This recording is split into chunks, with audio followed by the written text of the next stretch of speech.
Today I'm here with Lisa Campbell.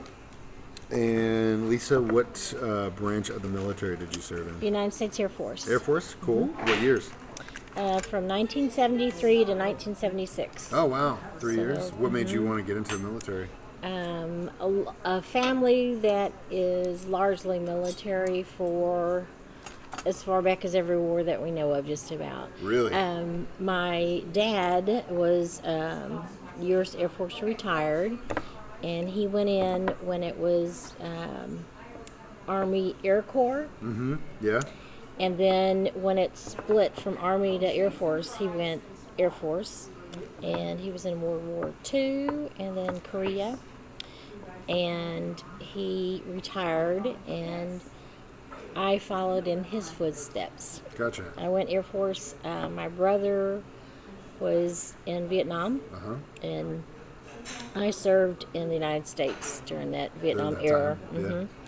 And he was a Navy doc, Mm-hmm. stationed with the Marines Gotcha. on Hill 55, Hill 67, in 68, 69, 70.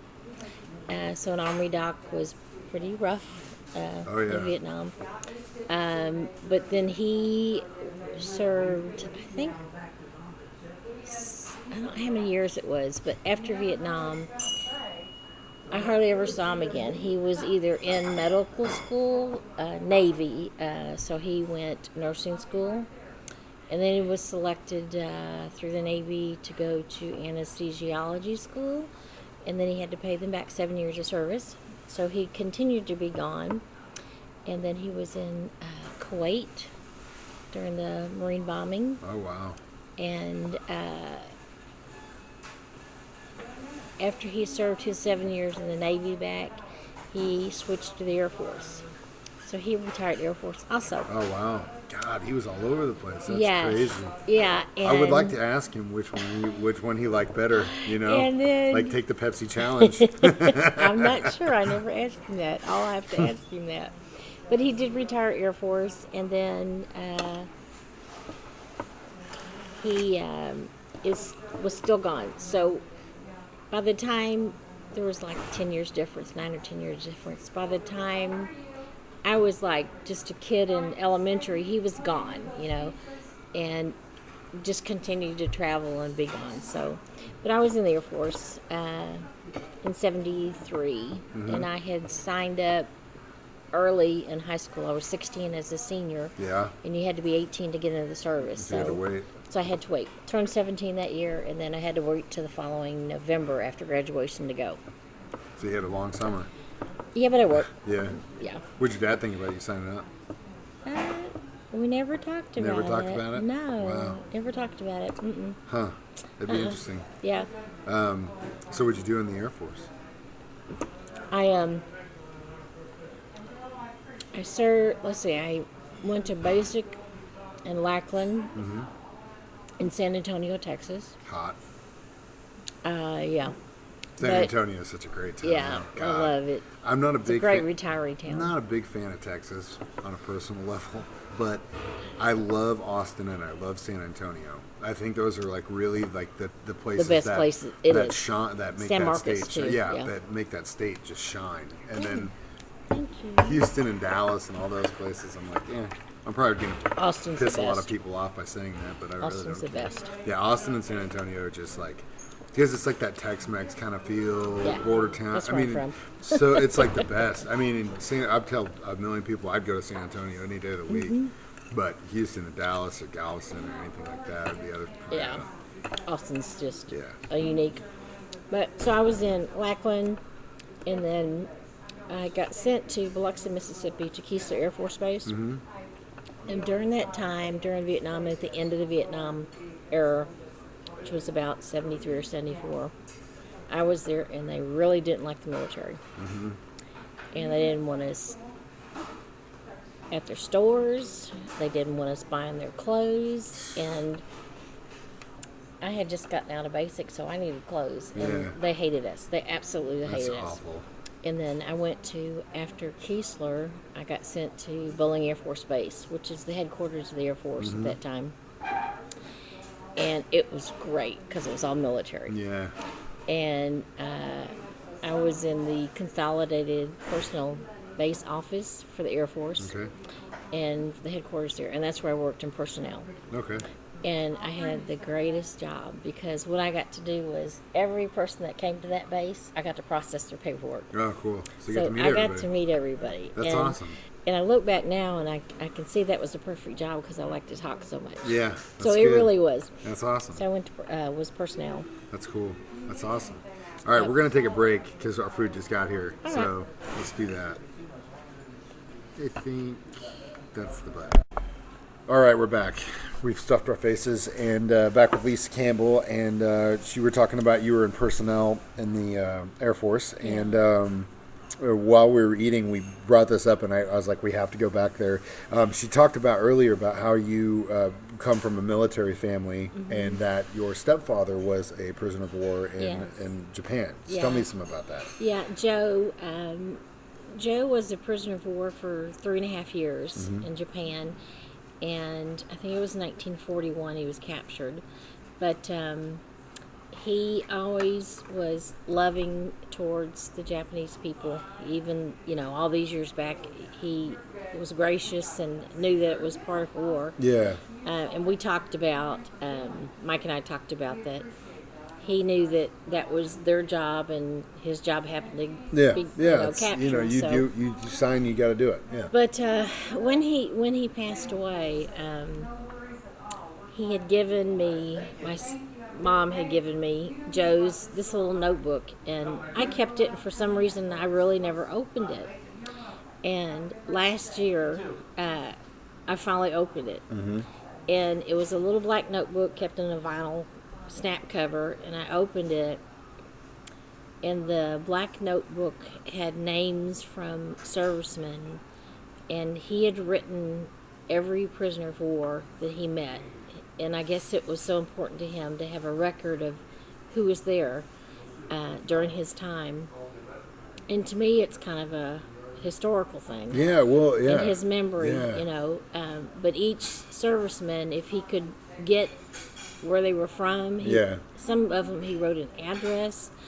And I'm thinking that he knew if he got out and they didn't, that he could tell their family or write their family that, hey, I knew your son, or I knew your husband, or I knew your father, Yeah, give closure. Yeah, but when he wrote, you could tell it was in different colors, and it meant that he grabbed whatever he could find to write, and it was in little bitty writing, so it must have been stubs of stuff that he wrote with, but some of the names would have an X, and that meant that they were deceased.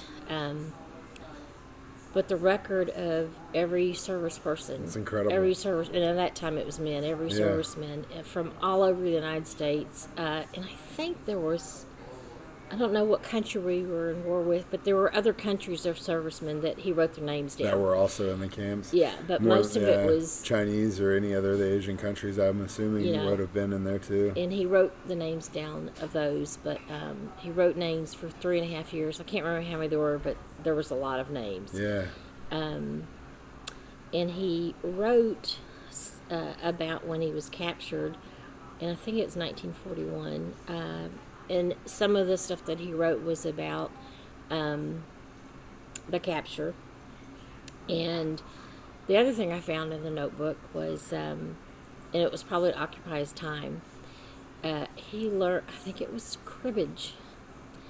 And it must have been a card game or something, but he wrote down specific things to memorize in his memory, how to play it. And there must have been someone that taught him Teach him how to do it. And it was pages of notes about cribbage. That was in there. And God, that's incredible. It was an incredible thing. And I opened it, and it was you had to be very tender and ginger with it because the paper was yellowed. It was very old, and I didn't want to rip it up. But when I was through reading it, it was just like going back in time and being in his place and trying to capture everybody you met. Yeah. It was so important to him. But I gave it as a Christmas present to my brother. And I was telling you, there lots of military in my family. Yeah. My brother was, in the Navy in Vietnam, and then Marines, and then became an anesthesiologist, and then retired Air Force. But I gave it to him as a Christmas present, and just told him to, read that history through there. Yeah. And this is, it's like a documentation during the war. Yeah. It is so special. But my son was also in the Marines, and I just knew he would go Air Force. Yeah. But he decided during, I think his junior year, and then to go Marines. And once he let the Marines know he was going to do that, he exercised every weekend of his high school year. He got fit for a year. They had places he could go and exercise, And then he went to San Diego for his training, and they ended up in Beaufort, South Carolina. And he was a firefighter, air crash rescue. Mm-hmm. And then did some hops and stuff, over wherever he went, some places I didn't know, but yeah, that's incredible. Yeah, that's incredible. Have you talked to your brother about it? Has he said anything about the book? He hasn't, but he's pretty quiet about stuff. Like he's never talked a lot about Vietnam. Yeah, I can imagine him. He has he has buddies that he still meets with. Yeah, that's good. He still goes to. He has a Vietnam reunion in New Orleans in September. Oh, wow. They go to New Orleans every year? I don't know. Or they just change it up? Yeah. That's cool. But I know he had a buddy that he met with since Vietnam. This guy, I guess, was a loner for, probably good reason, but he would take him to dinner for Thanksgiving until the guy died last year. Oh, wow. That's so really every year that's he took him awesome to Thanksgiving. And my brother takes care of my mom, and she got to know him because the three of them would go for Thanksgiving dinner, and he passed away last year. Before we started, you asked me about like why I do this or what my angle is, and the story about your stepfather really is probably, I think, kind of what I'm trying to do, and that is, and what I tell everyone is that every story, whether it's I went into this engagement or I was here helping for the reserve or whatever, they're each individual, they're like names in that book to me. And that I think doing this is a really good way to not only honor you guys, but to remind people that this is such an individual and personal experience, life in general, not just military, but it's very important, and people are important to me, and I like their human experience. And I think that's awesome. That's a big part of this, is that there are important things that people need to be reminded of, but really the personal stories, even if it's just your name and a picture, that's something that needs to be reminded of. It's our mark, and that's cool. There's a saying that the service people are never forgotten, and you doing this and interviewing service people just keeps it to the forefront that, hey, while we're here safe. Yeah. Doing this, don't forget that people before us died because we are safe, and currently they're overseas now. Yep. I'm going to tell you a story about my dad. Okay. And about the not forgotten, and when it really, really hit me that service people weren't forgotten. He was 82 when he died, and we had a funeral at the National Cemetery. And we were coming in, and I knew the military would be there, have a military funeral, but I didn't know to the extent of what it would be like. Yeah, how they'd represent. And we were coming into the gates of it, and from there, I'll call them kids, but the young service people were lined up, saluted the car that we were in, saluted the car, and then the whole thing was just phenomenal. They do incredible stuff. And, the flags and the guns, and then handing me his flag. And the young service guy that handed me the flag, because the service was great. And my daddy was 82, and we just loved him to death. And the guy that gave me the flag could see my pain, of losing my dad. And I just kind of glanced up, looked at him, and he was really quiet, but he had a tear in his eye. And so, they're never forgotten. No. 80-something years later, and the funeral was just wonderful, Yeah. and the respect to my dad. Yeah, that's which is awesome. awesome. That's really cool. And it really hit me that they didn't forget him. No, no one you has. know. No, and he- that's very special. Yeah. Thank you for sharing that. I Yeah. appreciate that, and Yeah. thank you for your service too. Oh, yeah, I think thanks. what you do is amazing. What you did is amazing because Yeah. you did what you could do. Yeah. And that's service to others. Is a very important thing, and that's awesome. People that serve, stateside, while others can go overseas, and just like the families are supporting the service people. But Yeah. I had an awesome opportunity of things in Washington D.C. that, as a kid, I wouldn't have gotten done Yeah. anywhere else in the world. Yeah. The place that I was housed at was housing for the honor band for the Air Force. Okay. Some of the servicemen that worked at the Pentagon housed there. Wow. They called it Generals Row, like all the generals. The houses and stuff. Yeah. They lived there. Yeah, that's cool. And as a, I think I was probably 18, 19 by the time I got there. They called it Generals Row when you come on the base, but during the wintertime when it snowed,